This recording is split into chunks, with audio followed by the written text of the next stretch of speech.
morning is how lucky, just how lucky you really are, because I'm watching Dom train, and he's giving you more than traditional ACN training. He's giving you life training. He's giving you business training. He's giving you, he really has expanded this thing. I'm going to, look, I know we're so used to edification, and because we are, sometimes if you've been around a while, you start wondering does Todd really mean what he's saying about Dom? I'm going to tell you something right now. Without a doubt, he's one of a handful of the best trainers in ACN worldwide, bar none. Can we give him a big hand? And I'm not just making that up, you see, and I'm not just saying it to be, let Todd be a nice guy and this and that. I'm going to tell you something. From my heart to all of you in Edmonton, first of all, I just want you to know I love Canada. I love Dom and Jordana. I love Tim and Sharon. These people are family to me, to my heart, to my soul. I love these people. And I would just tell you that if you're not sitting there today feeling lucky having leadership like that, then stick around a while. And as you stick around a while, you're going to really appreciate the thread of who these people are. Dom, I got to tell you, before I jump in, is I was watching your trainings and here's the thought I have. I was like, wow, he's like a lot better than me at this. You're a lot better looking though. Well, we all have our gifts. Anyways, just amazing guys. But there's something, I want to start with, and it really has a lot to do with what Dom was just talking about. And I'm going to give you an acronym. You can write it down. The acronym is LSGT.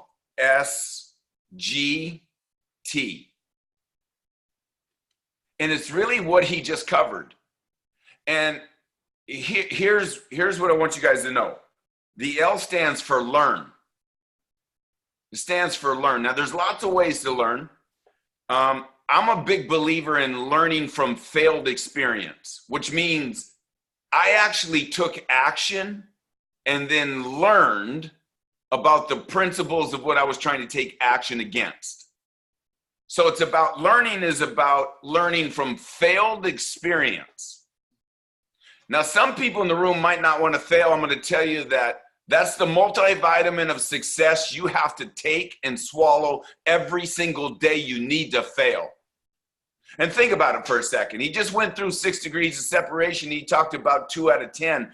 That means you could look at the other 8 as experience. What could I learn from that? What could I learn? Why is it that they didn't join the greatest opportunity known to mankind? Come on.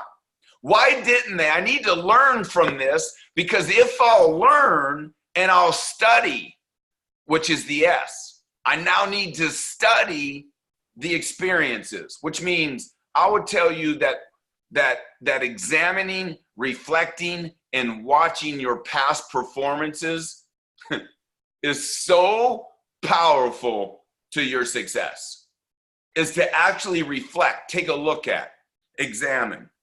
The G stands for grow. What does grow mean? I got new strategies, and based on new strategies, think about it. I've learned, and I learned through failed experience. I've studied failed experience. I've studied past performances. And now I have new language. I have a new art. I'm developing new skills, which means what? I'm growing. And through my growth, guess what happens? My belief level starts to climb, and it starts to climb, and it gets to a place where I'm so focused on my pursuit, and I believe in my pursuit. And then what do we do next? What's the T stand for? T stands for train. I'm not talking about sitting where you're sitting right now and being trained. I'm talking about you training. I'm talking about you putting in the miles, the work, the effort. And as you train with your growth, with your new strategy, with your new belief, you push your training or your action to the next failure. The next failure then causes you now to learn. Then from learning, it causes you to study to learn. From studying, you grow, you get better, you develop new skills, and you then take more action and you begin to train again. By the way, this is all I've ever done my entire life. This is all I've ever done. Is like, see, people will tell me, they say, Todd, I read this book, I learned so-and-so. I said, you didn't learn anything. I said, you have an understanding of what the author was teaching you, but if you learned it, which means you took that principle and you went out and trained, you took action, and then based on those results, those failures, those successes, you studied those performances, and then in hand, now I have something I've learned.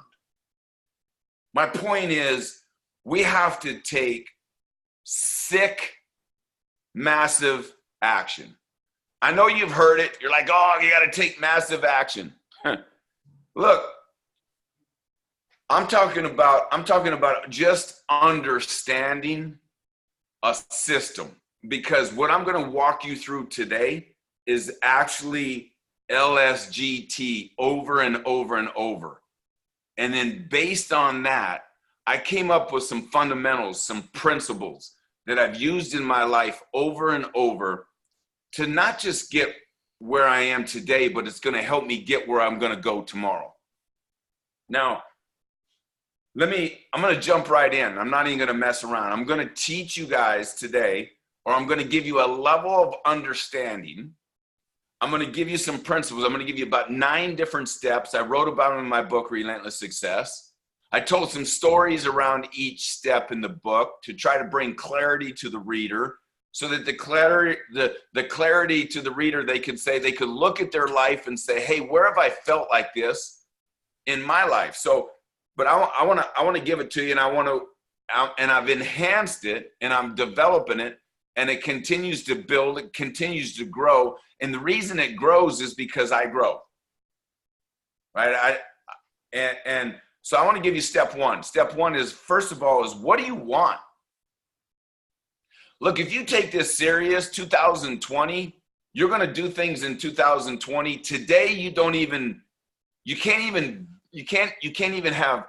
have the vision for it because you can't see what you don't understand or don't believe. But as you process this, I'm here to tell you, I've seen it over and over, not just in my life, but other people's lives. I've seen opportunity come knocking at your door. So step one is I got to figure out what I want. What's my target? What do I want to accomplish in 2020? What is it that I want? Now, just so you guys understand, I'm gonna apply this system, these principles, these steps to your ACN business. I want you to know something though, that's really, really important. I use this, my family uses this, my 5 children use this. We focus on these 9 steps in every area of our life. I'm a big teacher in the circle of life. I believe that money is just one form of wealth. And so we focus on this in every aspect of our life. But today, I'm going to just talk about ACN. What is it that you want to accomplish?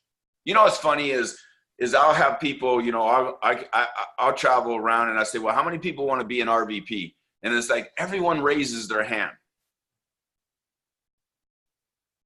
And then, and I start to think about is like, what's the gap between where that person sits and the title? It's learning, it's studying, it's growing, and it's training. That's what it is. And let me tell you something. If you want to become an RVP, you need to stop thinking less about you and more about others. You need to stop thinking less about you and more about others.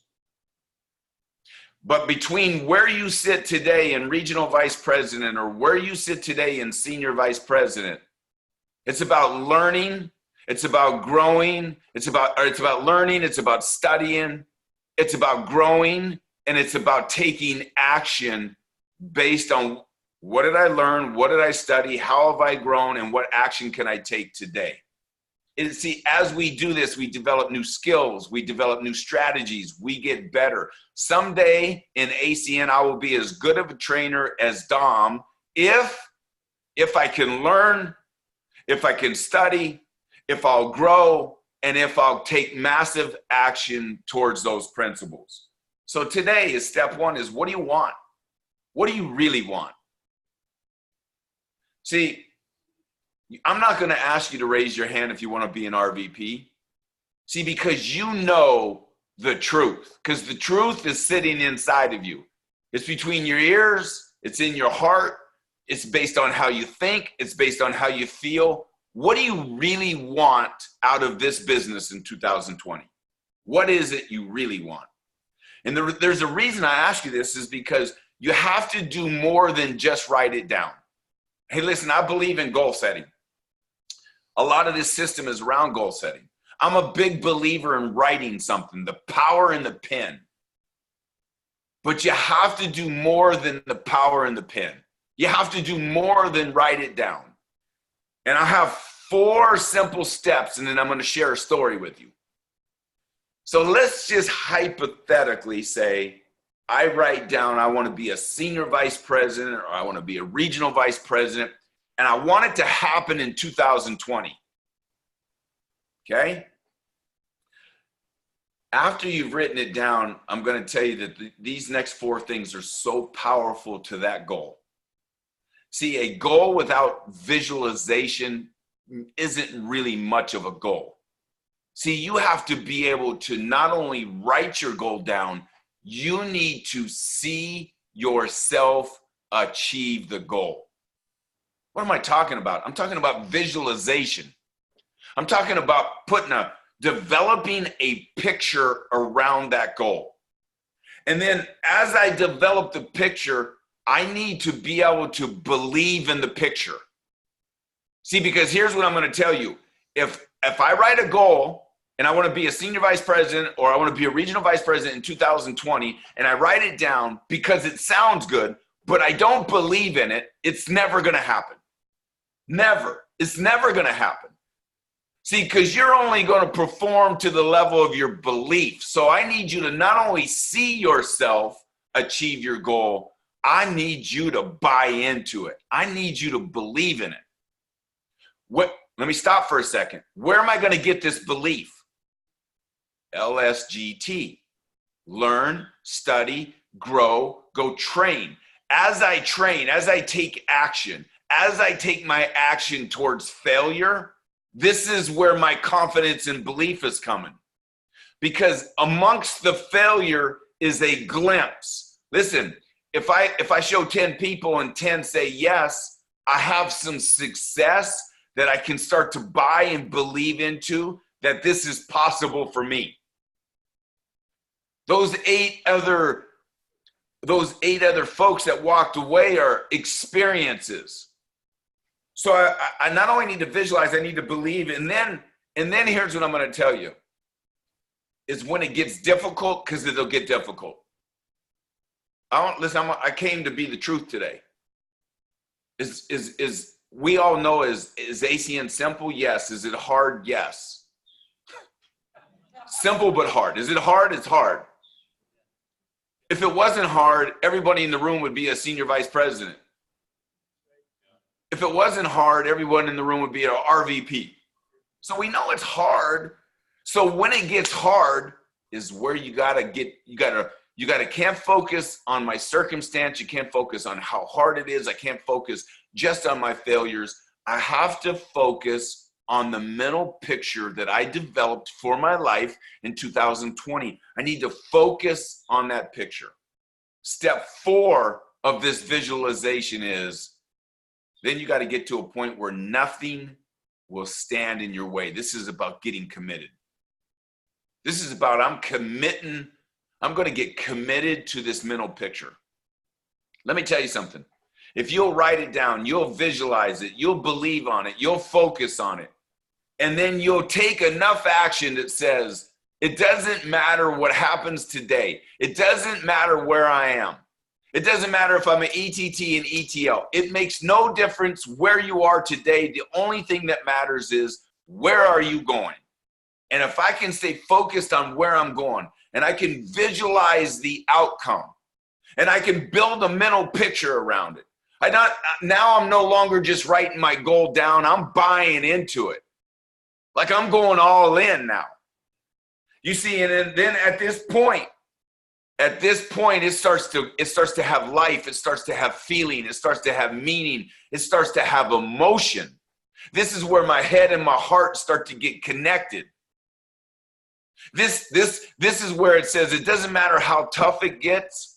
Doesn't matter. Every single day that I wake up, I'm going to kick the can down the road. I'm going to take action. You know where I learned this? It's one of my guys that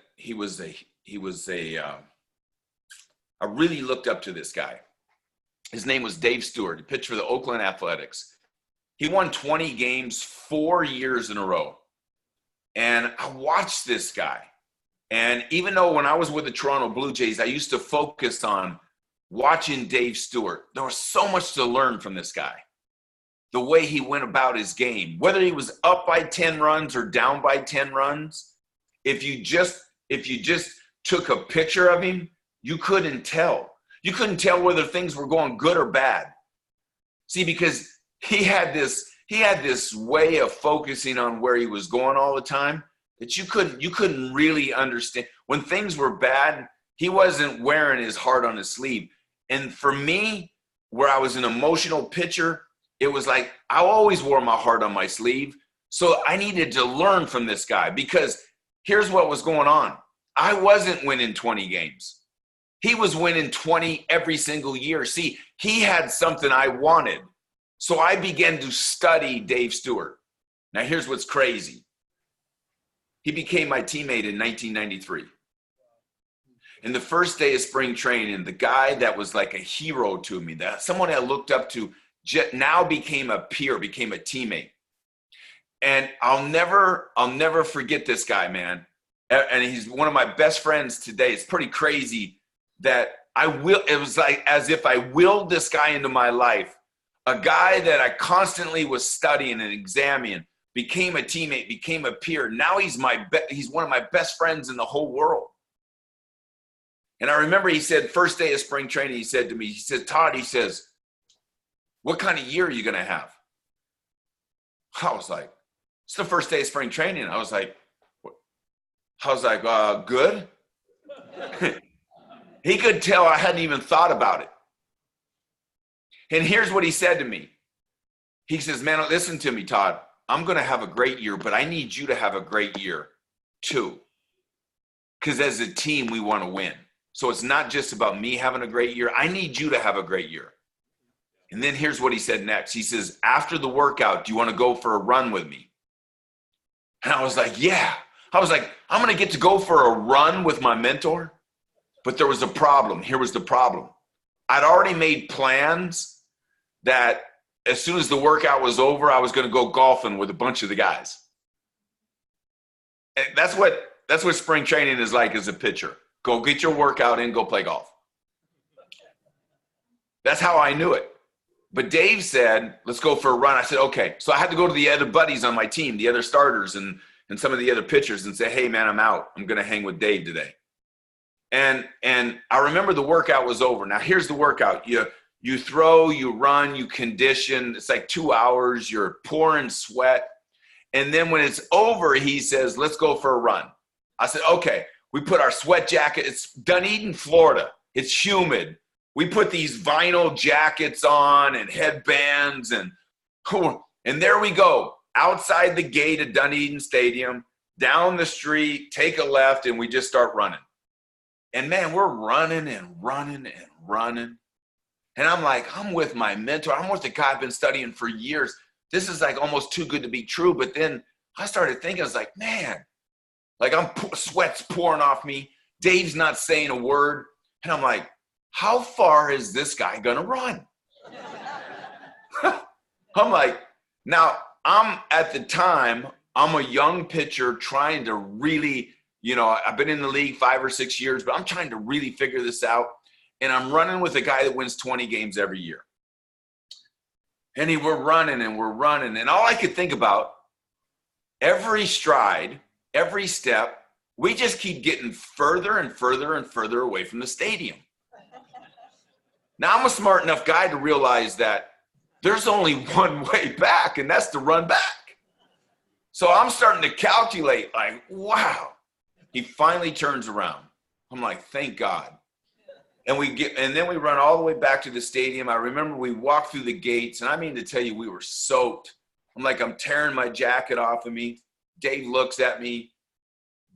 The beads of sweat are rolling down his face. He looks at me. He says, hey, man, he says, can I ask you a question? I said, yeah, man, what's up? He said, what were you thinking about on that run? I was like, and then he looks at me, he could tell I was like in trouble. I was like, and I said to him, honestly, he goes, yeah, honestly, it's really important. I said, Dave, honestly, I was just wondering how far you were going to run. And I was like, damn, I hope this guy turns around pretty soon because we got a long run back. And he laughed. He got the biggest kick out of it. But then I thought to myself, maybe I should ask him what he was thinking. So I said, Dave, what were you thinking? He says, I'm glad you asked. He said, Todd, with every stride, I was visualizing. I was seeing myself make perfect pitches.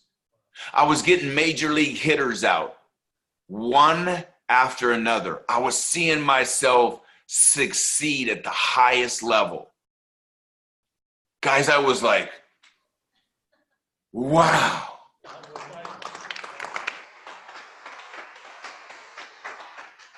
Here we are, both starting pitchers. And he's taken his profession to a level I couldn't even understand today. I want you to understand something. You may feel like a rookie. You may feel like I felt in ACN, like I felt in Major League Baseball standing next to Dave Stewart. I just want you to know something. If you apply these things that I'm talking about, because I learned from this guy, I began to visualize. I got so good at it, I could smell the hot dogs in the ballpark. It got so real. I could feel the buzz of the crowd in my visualization. I'm telling you what I'm telling you tonight and what I'm telling you today, it takes effort. It takes mental effort to do what I'm saying. But if you'll do it over and over and over, here's what's going to happen. You're going to someday get to a presentation and it's going to feel as if you've already been there. Someday when you get to your RVP promotion, you're going to be like, I've already walked this stage. I've already been celebrated. I've already given this speech. You see, because you didn't just write the goal down, you visualized it. You believed in it. You focused on it. And then you took the action and you got committed towards that mental picture. By the way, guys, this is just step one. Step two is behaviors. See, now that I have a goal, now that I have a visualization, now that I have a mental picture, you might be saying, well, how? Well, how? The how comes down to what we do daily. Here's what I want you to remember. It's not what we do once a week. It's not what we do once a month. It's what we do most of the time that counts. It's what we do most of the time. So I need to figure out, and we need to figure out as a group, is in order for you to go from where you're at to where you want to go, is what is it that you need to do most of the time? These are the behaviors. And with behaviors, is there's something very fascinating about behaviors. And there's a lot of science around behaviors that says if you'll do something day in and day out over time, it'll become a habit. When it becomes a habit, then it becomes a thread of who you are. That means you begin to do something new without thinking about it. I'll give you an example. Some science says that in order to take on something new, a new behavior, some science says it takes 21 days in a row for that to become a habit. Some science says 30 days. Some science says 60 days. There's actually some science that says 65 days, and there's other science out of the London School of Business that says 66 days. 1 day a difference. Here's what I would tell you. I'm a big believer in our brain and the neural system and creating these habits, but I want you to know something. A habit becomes a habit when you take on a new behavior and you do it every single day, and then you get to a point where you start doing it without thinking about it. That's when it becomes a habit. And I don't know how long it's going to take, but I do want you to know this. Habits, new behaviors, doesn't matter what it is. And I was telling Dom this earlier. It's as simple as brushing your teeth. How many of you, by raise of hands, and I can see you, how many of you brush your teeth this morning? The person next to you is going, thank God. Now I want you to be honest with me. How many of you had to think about it? No one in the room had to think about it. Everyone in the room did it. Now I want to take you back to your childhood. How many times did our parents do the breath test with you prior to going to school? And at some point, mom and dad didn't have to look at you and say, let me smell your breath, because they were assured that you brushed your teeth, because over time it became a habit. Is this true? Yes or yes? Yes. That principle of a behavior becoming a habit is like everything else. Here's what I want you to know. You don't need any special talent to live your greatness. You just have to play the game of math. And if you do it over and over and over and over, someday it'll just become a part of who you are. Now, here's something dangerous. Let me give you the warnings, the danger. Nothing's neutral. Nothing. Nothing is neutral, ladies and gentlemen. Which means what? That everything you do, most of the time, is compounding you into who you are becoming. I'm going to give it to you very simple. If you drink every night, what are you becoming?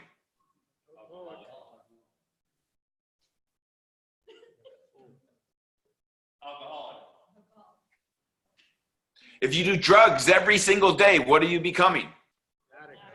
Drug addict. This is how it works.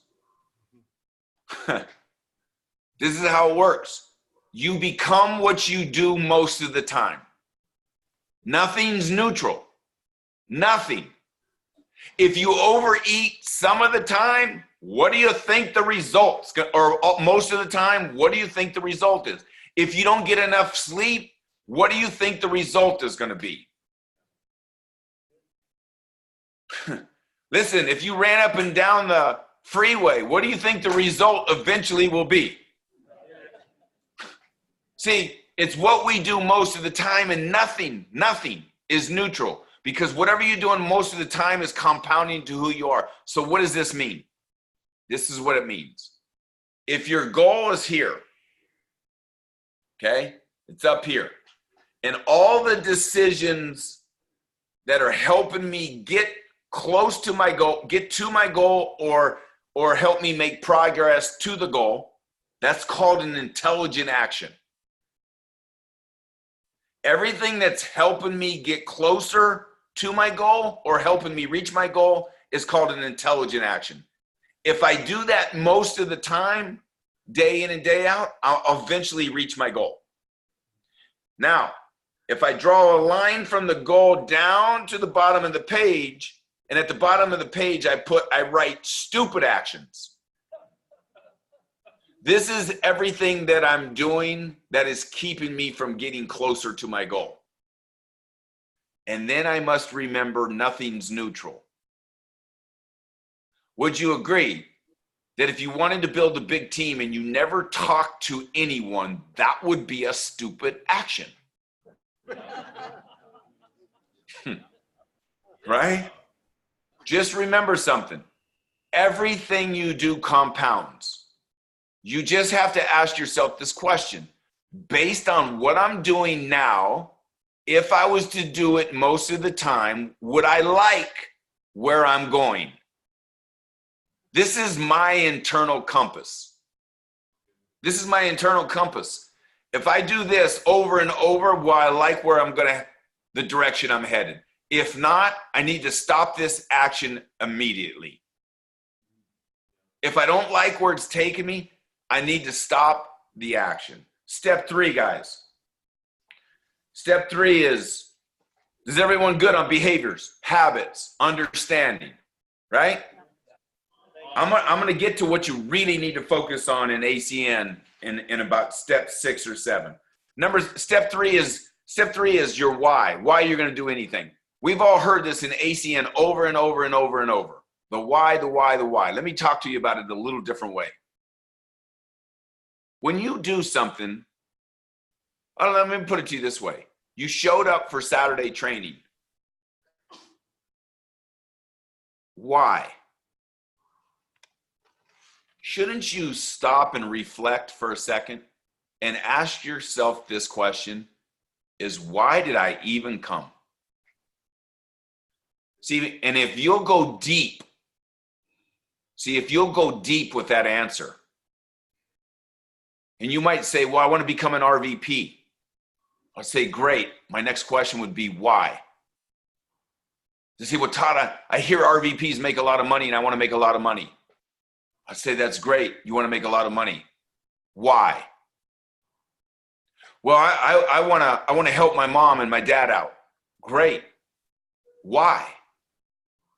See, if you'll go deep with WHY, you can't believe where it's going to take you. If you'll continue to ask this question over and over to yourself, you'll get to the root of why you even showed up today. You'll really understand why you're there today.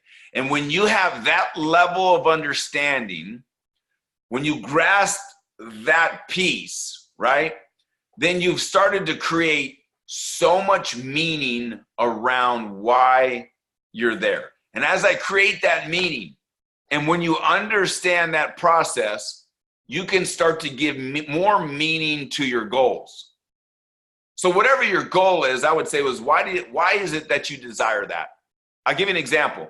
One of my goals, and if you guys know some of the humor of me traveling on a private plane in my past, and then one day, you know, the economy came, and my 18-year-old, she was like 8 at the time, and it was about a decade ago, and all she'd ever done was fly on. All she ever knew is every time we traveled, we were on a private plane, and of course the economy came and it kind of unraveled some of our companies and finances, and we went from private plane travel to Southwest Airlines. And it's funny now, it wasn't funny then. And at the time, my 8-year-old, she says to me, Daddy, can we fly like this all the time? I was like, hell yeah, we can. and here's what was crazy. She didn't know air travel any other way but private prior to that. Here's what she said to me that day. Dad, and we were going on a ski vacation. Are all these people going on vacation with us? I said, yes, they are, babe. But today, I have a new vision. See, today I have a new dream. Today I have new goals. And one of those goals in my championship life statement is to fly private. There you go. Now, unlike a lot of the reasons why other people may want to fly private, I'm not interested in taking a picture in front of my airplane and posting it on Facebook. And I'm not interested in standing in front of a Lamborghini in a private airplane that's not mine, acting like it is. I'm not interested. I'm not interested in what you might think about me if I can fly private someday again. I'm interested in. I could have flown to Edmonton this morning. I could be standing in front of you right now. The training could come to an end. I could go to an airport, get on the plane, and I could be at home with my family. My number one reason why, and my most precious asset in the world is my family, and I wouldn't have to sleep out of my house in a hotel. That's why a private plane is one of my goals and dreams. See, and I've given enough meaning, and by the way, that meaning, that realness, being with my family is so important to me that me chasing and pursuing goals that could allow me to purchase a plane so that I could assure my family Dad will be home every night means a hell of a lot more to me than some picture on Facebook of someone lying trying to sell you a success story. So I did two things. I told you my why and how I think, and I just hammered everyone on Facebook.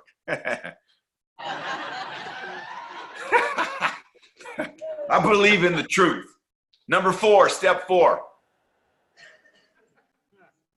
Guys, you're going to have to make a sacrifice. If you want something more than where you are today, you're going to have to make some sacrifices. I'm not the person, by the way, that says you have to sacrifice your family. That's not me. Okay? I would tell you something. To build ACN, you got to make some sacrifices. But I want to tell you something. I believe in my heart, and I'm a regional vice president platinum. I believe in my heart you can get to a regional vice president platinum. All right? I believe you can get there and never have to sacrifice your family. Now, others are going to tell you different. I'm going to tell you, I don't believe, and I'm not saying they don't believe in what they're saying. I'm just telling you, I'm giving you my beliefs. I'm telling you, you do not have to sacrifice your children. You do not have to sacrifice your time with your children. You do not have to sacrifice your family. I remember I sacrificed my family for a year, and here's what my conclusion. I came in ACN because they were everyone was telling me, hey, you got to sacrifice, you're going to have to miss games, you're going to have to do this. And I was like, okay. It's like, if I can get there, I'll do it. And I remember after the first year, I thought to myself, hold on a minute. I made over $50 million playing Major League Baseball. I played on 3 world championship teams. I had some of the greatest teammates in the world. I had a Hall of Fame managers. I didn't have to sacrifice my family for that career. Why do I have to, for a part-time network marketing business, all of a sudden have to sacrifice my most precious asset? It didn't make any sense to me. Here's what I am going to tell you. You do have to make a sacrifice. And you might have to sacrifice your television. You might have to sacrifice some entertainment. You might have to, in the short term, you might have to give a few things up so that you can get where you want to go. Is that fair enough? Guys, I'm telling you, you don't have to change and alter your lifestyle and turn it upside down. I'm telling you, you can still work this business. You can still be an RVP Platinum someday without having to sacrifice your whole life. I'm telling you, you can fit it in. But you're going to have to do something. And one of the sacrifices is Saturday morning, prior to ACN, maybe you did something different on Saturday mornings. I'm going to tell you something. Listening to Dom this morning, I could only, here's the one thought I had. I wish I had my whole team plugged into the webinar listening to him. How many of you this morning had that same thought with me? Man, I wish I had more people listening to this guy this morning. Right? So look, that means I learned something. That means I experienced this Saturday. I had an emotion. I had a thought. I've had an emotion. I'm now studying that thought, that emotion, that Saturday. So as I study, I'm growing. I'm like, man, new strategy. What's my new strategy? I'm going to get more people to the Saturday next Saturday, because if Dom trains again, I want them to hear it. So that's my growth. That's my new. Now I got to take action. How do I get more people to next Saturday? Do you see how we just took the letters L, S, G, T and applied it to a Saturday training? Guys, go deep with all of this information. Step 5, fighting the enemy. Fighting the enemy. Let me watch the time. How much time do I got right now, Dom? 2 hours. I should have never asked him. All right.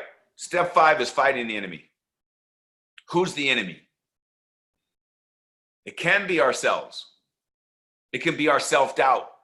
It can be our lack of belief. It could be, our enemy could be worried about how we're looking to our family and friends because we're doing a network marketing. Let me stop for a second. I need you to get over the business model for a second. See, you know what's funny is when I looked at ACN, I didn't look at it as network marketing. I just looked at it as a business. I want you to think about something. I'm a regional vice president, platinum, in a network marketing business. So when people say, hey, Todd, what are some of your businesses? I don't say network marketing.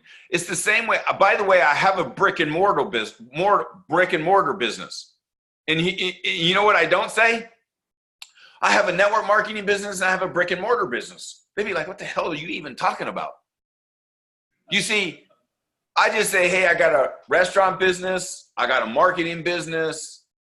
Hey, I have a toxology business. We have a media agency. I own a company over there. I have a brand. I have a speaking business. I don't see when I just say business. And if you'll start to think of ACN and you'll start to think this is a business, then you'll start to get over the enemy of network marketing. The word network marketing is some of your enemies. I need you to fight that enemy. I need you to get past that enemy of the concern that you're in network marketing. I think it's fabulous that someone else is going to go get a customer and I'm going to get paid. Don't you? Yeah. Matter of fact, when someone says, oh, network marketing, I'm like, hey, dumbass, you don't want to get paid on someone else's efforts? All right, excuse my French. I'm sorry. But Greg Provenzano, I got Greg Provenzano on this shoulder. That's the devil. He's saying, give it to him, Todd. And this one is like, watch your language, you know? I'm like, all right, good. Listen, the enemy could be fear. I would ask you to examine the fear. I would ask you to question the fear. What is it that you fear? Do you know that most times it's not the fear itself? It's how you're going to look. That there's more fear around you not succeeding in how you're going to look to your family and friends than the fear of pushing forward itself. I'm telling you, some people just don't want to look bad to their friends and family. My wife, I remember when we joined this company, Erica said to me, she goes, you're perfect for this. I was like, what are you talking about? I don't know anything about this. How could you say this? She says, because you don't care what anyone thinks about you. You know? And I'm going to tell you something. Has anybody in the room, I need you to be honest with me because we're going to do a breakthrough right now. Has anyone in the room ever let someone else's opinion stand in your way? Raise your hands. We're going to get over it right now. I want you to think about the next time someone's opinion starts to bother you. I'm going to give you an exercise, a tactic. Here's the tactic. I need you to ask yourself this question. You're going to realize I'm a person of questions. I believe if you ask yourself the right question, you get the right answers. And let's just hypothetically say that I went to Dom and I wanted to show him my business. And let's say that his opinion was so negative of my business. Now, I have a decision to make. Do I continue or do I let Dom's opinion affect my next action? And it sounds like there's been times that some of you have let the opinions of other people, the enemy, get in the way of future actions. So I want to break it down. I would then, if I was smart, intelligent, I would look at Dom and I would have to say, is he an expert in the field I'm pursuing? And if he's not an expert in the field I'm pursuing, but he's given me a negative opinion about what I am pursuing, and he's not an expert, I have to turn my back to his opinion. His opinion at this point has no weight to it. Just the opposite. Let's pretend now, hypothetically, he is an expert. If someone gives me advice and they're an expert in the field that I'm pursuing, you just found your coach. So many people blanket other people's opinions don't count. I'm like, no. The people who are not experts in the field I'm pursuing, they don't count. But the opinion of the experts in the field, those are the people that, by the way, those opinions count, and I can learn from those opinions. You see, all I've done is take one statement, give you two sides to it. And here's what I want you to do. That when you're fighting fear, I want you to always give two sides to it. What if I don't do it? Here, watch this. What if you never do anything with your ACM business? And what if you never make the money you want to make? What if you never get to the place you want to go? What's the opposite of that then?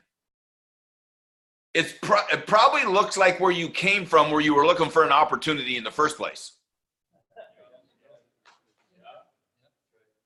See, if we'll start to look at things instead of singular focused, if we'll start to say, hey, right? I'll give you an example. If I have a negative thought and my negative thought says, Todd, you can't. All I got to do is turn it around 180 degrees. I call it the 180 degree mindset. And I say, Todd, what's the opposite of it?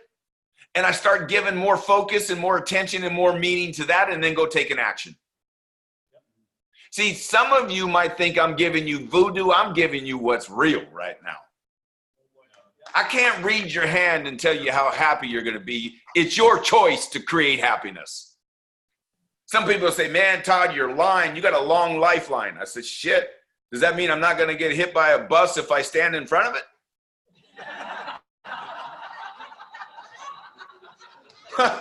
I'm like, no, I can stand in front of the bus because my lifeline tells me I'm good. So come on, bus, bring it on. See, what I'm telling you is we're going to be defined by the choices we make. You choose to be an RVP, then choose it. You want to choose to be an SVP, then make that choice, ladies and gentlemen. You want to choose to be happy, be happy. Does this make sense? There's going to be some enemies. As you move through your ACN career, there's going to be some things that are going to come up. The more you can clearly identify them today gives you an advantage. See, I got to tell you something. I have so much, you'll get to this point too. I love to show ACN to the most negative people in the world. You know why? Number one, it humors me. because I just can't. I'm like, I can't help it. Like, I guess it's the kid in me. And it's like, but not only that is there's so much to learn from them. Watch this. We can begin to change the words and then watch how they act. Let me tell you something. When you take someone real negative and you start to alter the words to see if you can get them to lean maybe towards your way, then here's what I would tell you. Those same words with someone positive will get them to sign up. Let me tell you something, guys. I want you to go deeper. I want you to go deeper than just, I need to talk to everyone. Do you need to talk to everyone? Yes. But you need to what? You need to learn, study, grow, and train. Just know there's going to be some things come up, guys. It's just the nature of the beast. I mean, I've been booed. I've been booed by 50,000 people a number of times. I didn't quit. I've been all these things. I can go on and on. I could tell you story after story. So I just want you to know, unfortunately, it's human nature that people want to see people fail.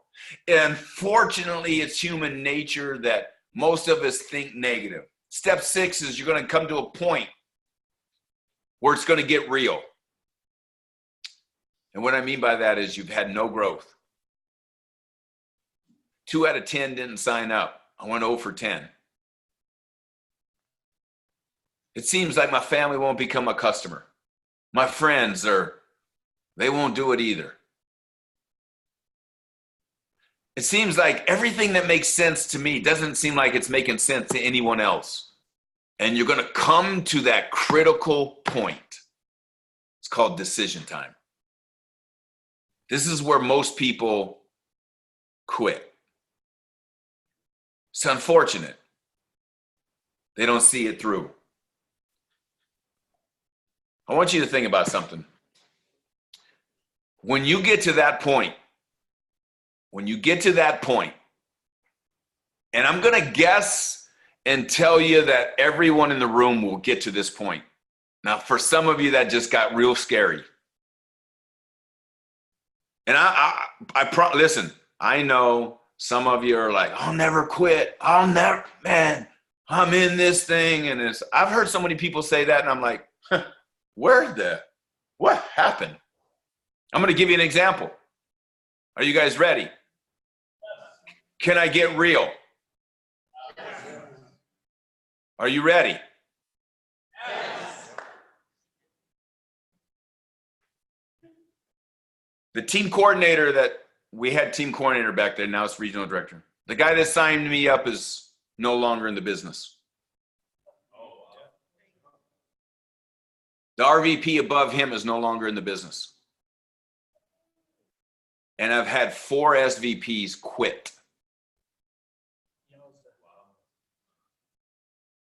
And we've had 12,000 people join our team, and we get paid on about 30, 40, 50,000 customers. And the RD is gone, the RVP is gone, and 4 SVPs are gone. I actually woke up one morning in ACN and I was like, I wonder who our SVP is now.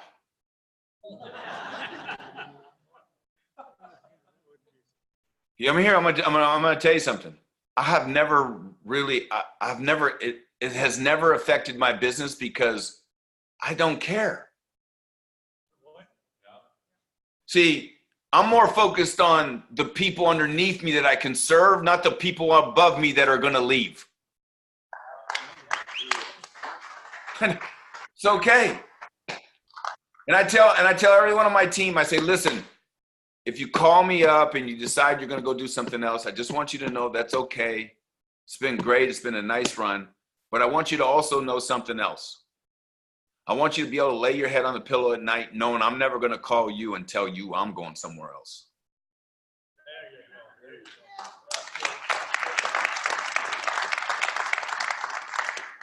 Step 7. Coaches, mentors, working partners. Guys, I got goosebumps saying that because it means so much to me. When I say coaches, mentor, I actually get goosebumps because I understand the power in what I just said. Because it's been my entire life. I'm not self-made. I've never been self-made in anything. I have coaches today in every aspect of my life. I have personal development coaches. I have spiritual coaches. I have health and fitness coaches. I've got coaches in ACN. I got coaches in every single one of my companies. I mean, I got coaches. See, because I realize and understand the power of them. And the power of them is it's your only shortcut. If there is such a thing as a shortcut, it is the only shortcut. I got to tell you something. To think I got Tim and Sharon and Jordana and Dom, I can latch onto them. They can be my coaches, my partners, my working partners. They can be my mentors. I'm like, Edmonton, you got an advantage. You got an advantage over the people in Phoenix. I promise you that. I don't even care what the services are in Canada. And I know that Canada is getting ready to unveil a bunch of new services to give you guys a freaking unbelievable opportunity. But I don't need a great opportunity if I got great coaches. If I got great coaches, I can make something out of something. If I don't have a great opportunity and I have great coaches, I can take the opportunity I have and I can make it great. See, we need to stop. On one hand, we need to stop waiting on the company to slam a pacifier in our mouth and down our throat and start taking ownership of this opportunity. We do. Let me tell you something, we do. See, we need to take advantage of what we have our hands on. We have our hands on freedom. We have our hands on service. We have our hands on the opportunity to change someone's life. And you have the opportunity to learn from Tim and Sharon and Jordana and my man Dom, week in and week out. You have an advantage. But let me tell you what a coach can do for you. Not only will shortcut your second, a coach will see things in you can't see for yourself. That's what a coach does. They can see in you what you can't see. Here's what else a coach will do. A coach will believe in you when you lack belief. 1992, Toronto Blue Jays. No. Yeah, 1992. I was struggling. It was about August. And we had a big lead in the East. And our team went through a really rough patch and everyone started to catch us. And I was one of the reasons we went through a rough patch. I was struggling. I mean, I would go out there and I was giving up, I had a start where I gave up 8 runs. I pitched 3 2/3 innings. Then 5 days later, I give up 11 runs. I didn't even get to the 5th inning. Every Canadian in the country was booing me, for God's sakes. But I was also booing myself. And I called my father, my most trusted coach. I was like, and at the time, my dad was a pitching coach for the New York Mets. So I was in the American League, he's in the National League. I said, Dad, I'm struggling. He goes, I can see that.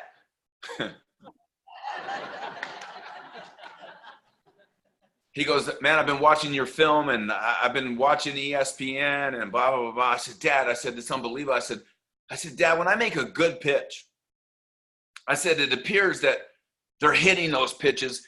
And then when I make a bad pitch, they're hitting them like in the gaps and over the fences. I said, even when I make a good pitch, I said, Dad, even when I make a good pitch, I can't get anyone out. Here's what my father said to me. He said, well, Todd, I've been studying your film. I actually haven't seen you make good pitches. I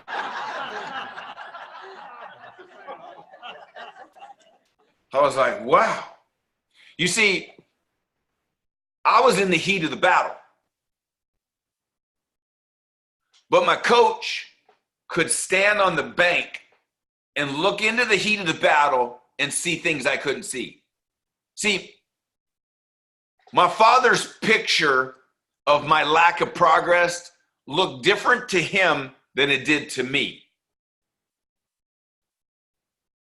I need you to get this for a second. Sometimes we can get caught up in our own story where we're not seeing the right story. And that coach, the one that you trust, the mentor, the working partner, that honesty, it's like, man, they're going to give it to you real. And Dad was giving it to you. I don't see you making good pitches. And I'm going to tell you something, but he could feel me. And he could tell how frustrated I was and how disappointed I was in me and how, here's what else here's what he said. He said, Todd, he says, but don't worry. I'm like, don't worry. I go, Dad, I can't even get to the 5th inning. You're telling me not to worry? Like, he says, no, don't worry, Todd. Because I'm going to give you a few things. And if you can just focus on these few things, he says, here's what he said to me. You'll dominate. I was like, Dad, I don't need to dominate. I just need to get through the 5th inning, bro.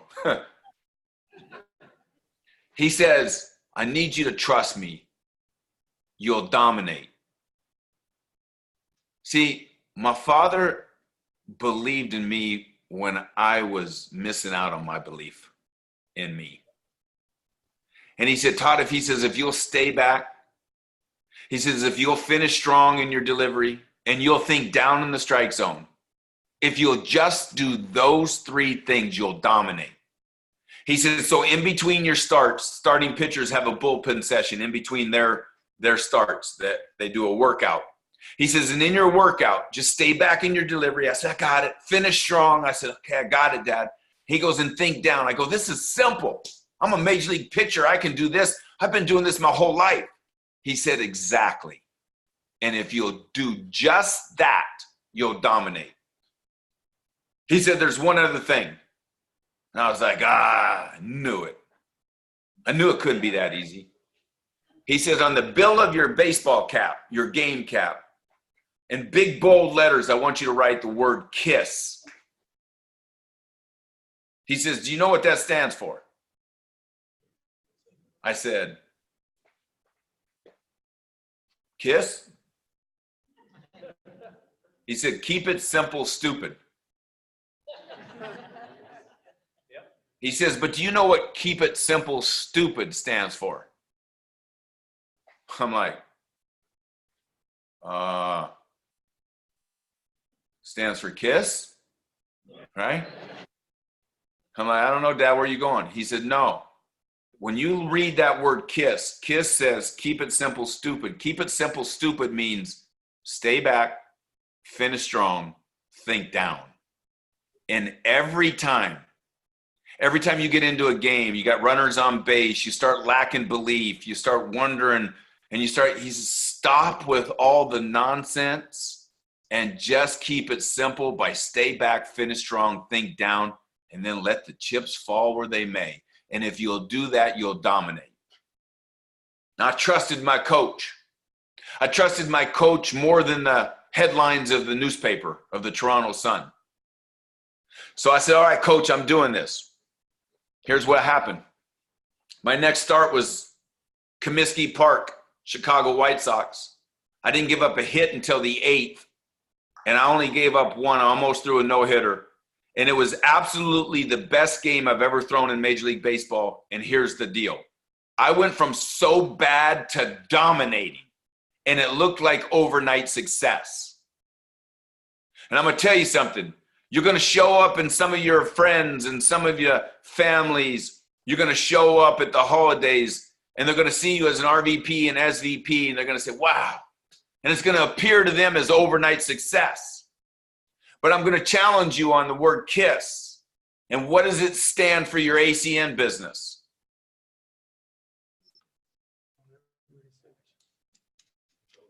You got to get customers. You got to talk to people, and you got to promote events. And if you'll keep the business that simple, those 3 things, like the 3 things my father gave me, Those three things my father gave me allowed me to dominate. I would challenge Dom today to give you the three to help you dominate, and then keep your damn business simple so you can actually dominate. Does this make sense? Yes or yes? That's the power of a coach. Step 8, I can't go into the story. We'll do it another time, I promise you. Step 8 is just take the quit option off the table. Greg Provenzano says you got to lock the back door. I'm telling you, wall it up. Take it out. Because a locked up back door you can kick through. I'm telling you, take the door out of your house and put a wall in. And I got to tell you something, guys. I was challenged by a Hall of Famer in the professional development space. You know what he told me? And he told me in front of a group of people after I had just spoken on stage. He said, Todd, I got a challenge for you. I said, what's that? When he got on stage. He says, you should never tell people to not quit ever again. I just gave my best to these people. And now he challenged one of them. I said, why is that, sir? He said, because some people need to quit.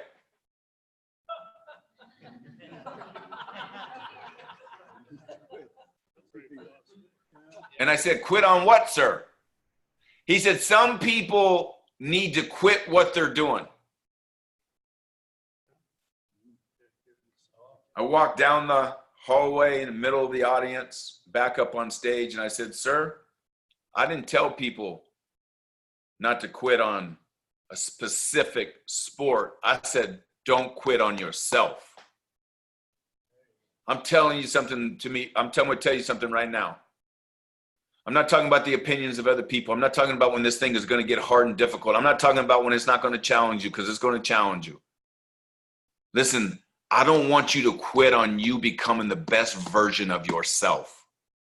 And if I would have quit when the chips were down in 1989, after getting sit back down to the minor leagues for the second time in the second consecutive year, when I was vulnerable, when I was wondering, was the world right?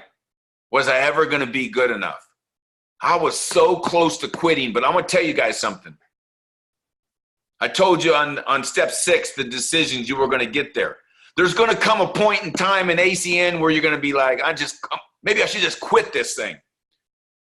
And at that moment, here's what I want you to know. That will be the moment. That will be the moment when you're as close to the breakout as you've ever been. When I almost walked away from my childhood dream in 1989, what I didn't know was 30 days later, I was going to get called back to major leagues, play 15 years, land on 3 world championship teams, get overpaid by tens of millions of dollars. And what did I learn? Here's what I learned. Because you can have all of that. You can have the money. You can have the championships. You can have it all. What did I learn?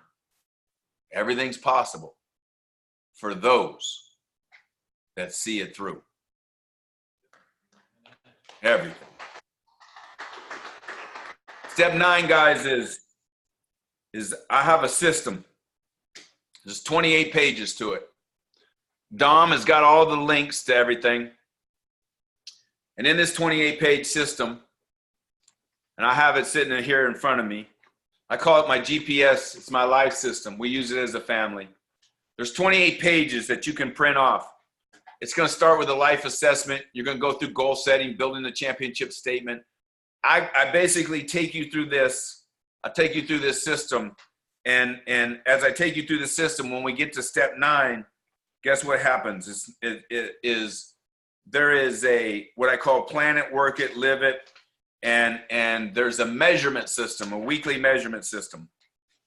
There's also what I call a Sunday game sheet. I'm going to tell you something. For the last decade, I've been every Sunday for 15 minutes, I got the same routine.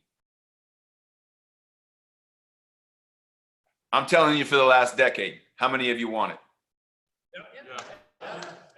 Okay, you ready? I asked myself 4 questions. So as I've gone through the week, I got to Sunday. Here's my Sunday, my weekly recap. Question number 1 is, what do I need to do more of? Question number 2 is, what do I need to do less of? Question number 3 is, what did I learn this week? Question number 4 is, what am I grateful for? Then I move over to the next section and I take top 5 priorities for the week. And then I got a note section underneath that I break down. I told Dom I'm willing to train some of the leaders in the marketplace, this system, on a conference call. Now, I don't want you to think like, well, what if I don't get invited? Doesn't matter. Because I train it one time, and then after you've learned it, you can go train someone else. This is how it works. I want to close with being grateful. And I mentioned grateful. Last year, it was last October. Will you guys give me 10 minutes? I can do it in 5. Last October, everywhere I turned, I was hearing the word grateful. I was reading books, and people were talking about being grateful. I was on the internet, and I was listening to podcasts and audio books, and the word grateful kept showing up in my life. And I journal every single day. And I was like, everywhere I turned, I was hearing grateful. I was hearing in the lessons and the benefits and this. It was just, I don't know why, but so in my journal, I wrote the word grateful. And I put an underline around it. I just put, what am I grateful for right now? I just started pouring out on the page. And I did this right before I went to bed. It was the last thing I did that night. And I got to tell you, that night I slept like a baby. I slept so good. I was like, wow. And I started to ask then I asked myself, the question is, I wonder if me being grateful, the last thing I do at the end of the day, allows me to go to bed peacefully to give me good sleep. I didn't know, but I was like, I'll just keep doing it. Because, I wanted to see how that word worked in my life. I know you're all grateful today. That's not the question. The question is, do you practice it as an art? My question to you right now is, if I said, how many of you are grateful? Everyone would raise their hand. How many have already taken time to write down everything you're grateful for today prior to getting here? My guess would no one would raise their hand. Maybe 1 or 2. But I want you to think about this for a second. I did this day in and day out, day in and day out. And I'm one of those people that when I walk in from my garage, park my car, there's a thing that says keys on the door, and I put my keys there every time. And one day that's how I am. And it's like when one of my kids lose something, I said, just put it back where you got it in the first place. You'll always know where it's at. I drive my wife and my kids nuts about this, right? And one day my wife needed to borrow the car, and she took my car and whatever, and then it's time for me now, and I go to drive my car, and I go to the keys deal, and I go, no keys. Now my wife's in her car running in there, and I call her up and I say, honey, I said, the keys aren't on the key ring, babe. I said, where are they? She goes, oh no. She goes, I have them in my purse. I said, don't worry. I said, I'll get the extra set. That night, my wife comes home and she's, you okay? And I said, what do you mean?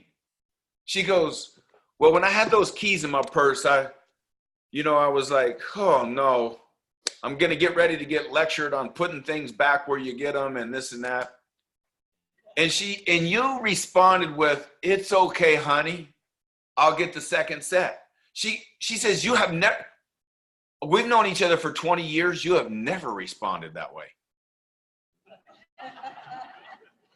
She goes, and she was like, are you okay? I said, I don't know. I said, I said, you know, I'm going to tell you something. I haven't told anyone. I've been studying being grateful. And now this is like December. So I've been doing it now for about 2 months. And she goes, and I was telling her about how I ride it. And then I went and showed her. And I'm grateful for my shoes. And I'm grateful the sun came up. And I'm grateful for my kids and my family and our health and our home and our food and our dogs. And I'm grateful for the failures. I'm grateful for the lessons. I'm grateful for the hard times. And I just writing. And I showed her the work. And she goes, I can't even believe. I said, she goes, it's unbelievable what gratefulness is doing to your life. She goes, listen, honey, well, I love you. The kids up. She goes, but like, this is a gift to our family. I was like, wow. I was blown away. I just kept doing it to this day, every day. Simple things. You don't have to get all out there. Sometimes it's 10 things, sometimes 20, sometimes 5, sometimes 50. You know, if I'm on a plane and I pull my journal out and I feel like being grateful, I'll be grateful for the seat I'm sitting in. I'm grateful for the person sitting next to me, even if they're irritating the hell out of me.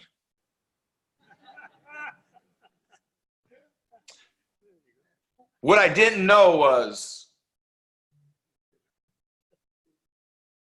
that for some reason, all of this gratefulness and this thing and this art and this intention, I had no idea that I was being prepared for something.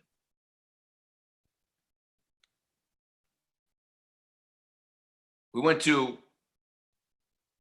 pack my family up, go to Christmas Day, and we're at the airport in Phoenix. And my mom calls and says, don't come. Your dad's back in the hospital. I said, we're coming. I said, if we got to do Christmas dinner in the hospital, we'll do it. I said, but we're coming, Mom. She had to go 911 there. We landed in Seattle. We went to the hospital. We spent Christmas Day last year in the hospital. Stayed there about a week. We then come back to Phoenix. My dad gets out of the hospital.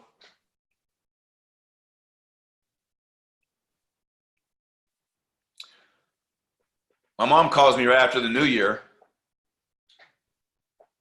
She says, I need you to come to Seattle. Dad's not well. And she says, and I got the flu, and they won't let me in the hospital. And your brother's here. He's got the flu, and they won't let him in. And we need you to fly up. I fly up to Seattle. I go to the hospital. My dad can't speak.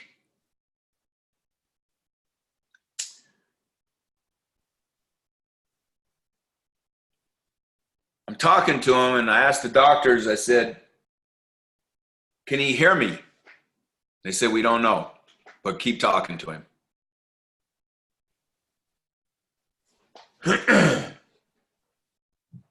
They put him in ICU a couple of days later. My mom still can't come to the hospital. My brother can't come to the hospital. And I'm going day and night with Dad. And I had, for a week, I had some of the most special conversations in the world with my father that week. I prayed over my father. I gave thanks.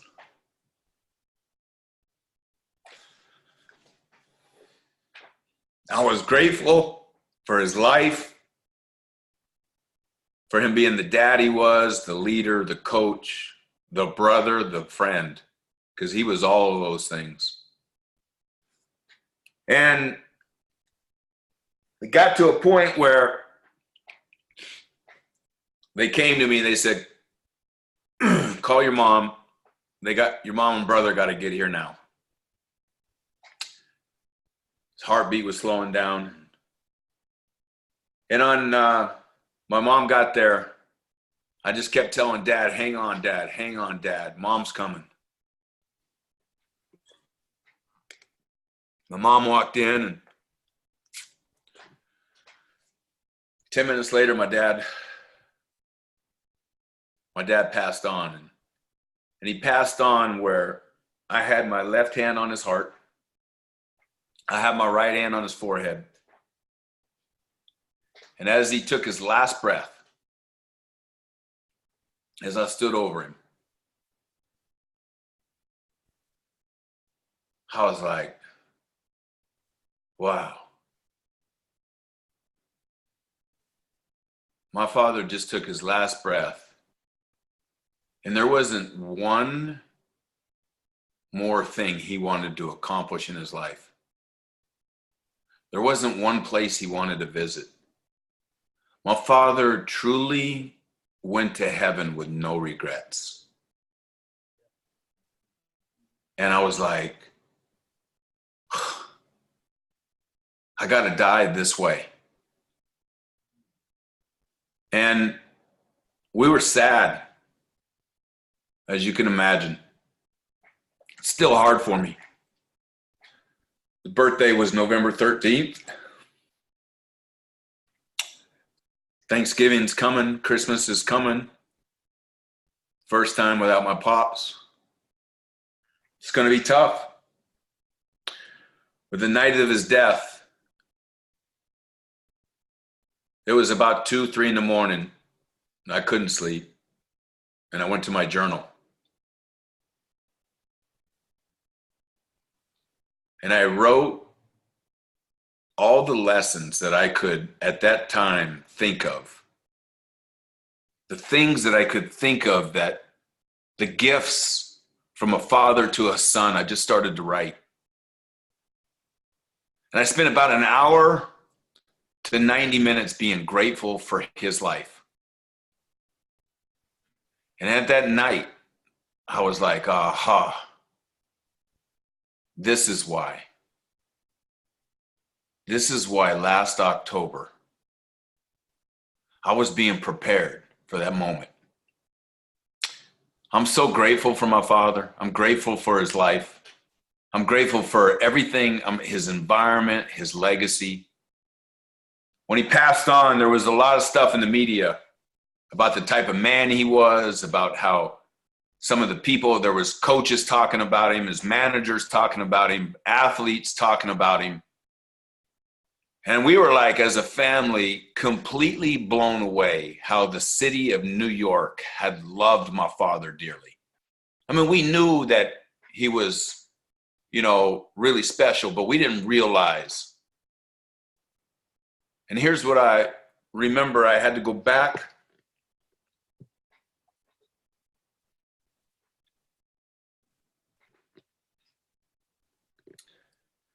I apologize. I had to go and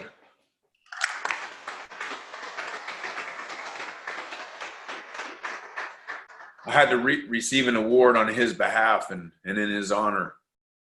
And I remember telling the people, I said, the most important thing I can say about my father through the power of being grateful is this: that he was 10 times the man privately that he was publicly. See, a lot of people have an incredible public image and they get home and they're monsters. My father was the opposite. He had an incredible public image and he was an incredible servant and was just an incredible person.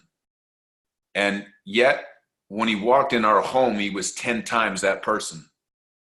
He was 10 times that person to my mother as a husband, and he was 10 times that person to us as kids.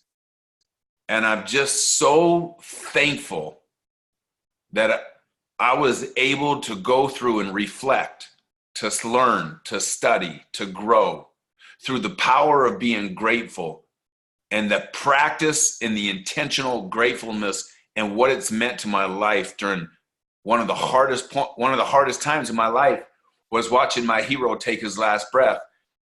But as he took it, I had this grateful spirit come over me.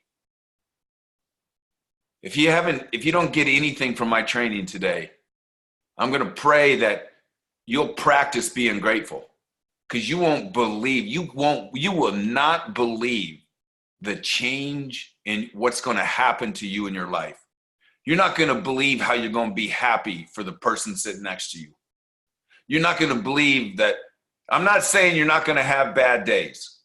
I'm not saying you're not going to have days of frustration and aggravation. I'm just telling you right now, if you can only get one thing from my training, this is what I would want you to get. The intentional benefits of being grateful every single day. Let me say, God bless all of you.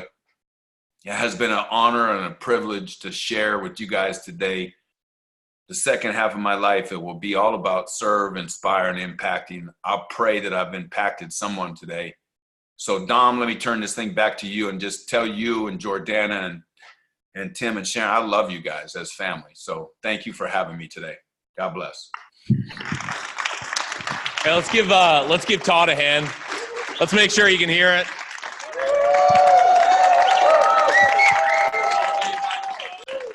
Thank you, guys. Take care, buddy. This is too good. And here's what I want to do. Was that good?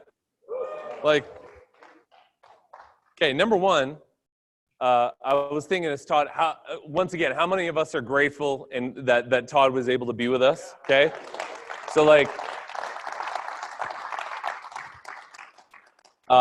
you could give a brick of gold to somebody, but if you don't know what it is, it's just dirt, right? Okay, so you can have the best trainer and coach in the world, you can have the best mentor in the world, but if you don't actually take it seriously,